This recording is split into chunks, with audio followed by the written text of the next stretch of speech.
All right, so we're here today to talk about kind of the next progression of our unit. We previously talked about some of the hiking and walking guidelines to follow, such as like leave no trace, not damaging like wildlife habitats and sprouts and just natural environment. But here we're kind of just in a grass field, so we're totally fine to just be walking around, conducting our activities. So this is the orienteering compass.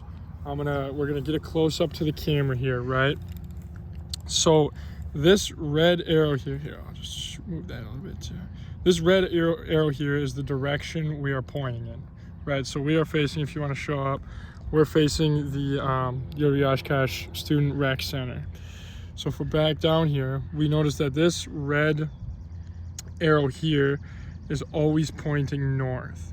So then in order to figure out which degree we're actually facing and heading towards, we have to match this red hand here, like a hand on a clock. We have to match up the red hand into the red shed, because this will give us our accurate degree of where we are actually pointing. So as you can see, you've got it matched up. So north is just back to the camera's left, behind left. You can see we're at about 148 degrees or so when we're facing that direction.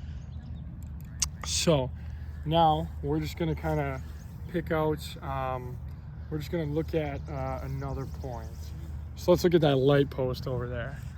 So that's visible. So I've got my compass, the arrow is lined up with the light post. So then I have to get the red in the shed is kind of the teaching cue or terminology we'll use. So now you can see, after getting the red in the shed, we're right at about 200 degrees on the dot.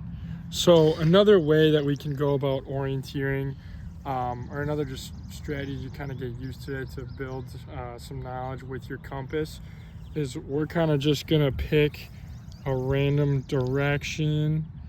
So we're just gonna say 300, that this is facing 300 degrees. But then if we wanna figure out where north is to get the red in the shed, we need to turn to get that direction. So as you can see now, the red is matched up and that is north. So if you wanna get a close up of it while we're looking, you can see we're pointing at the light post over there. But then I have to turn my body to get it to match up. And as you can see, it's the same exact direction as I had just gone over.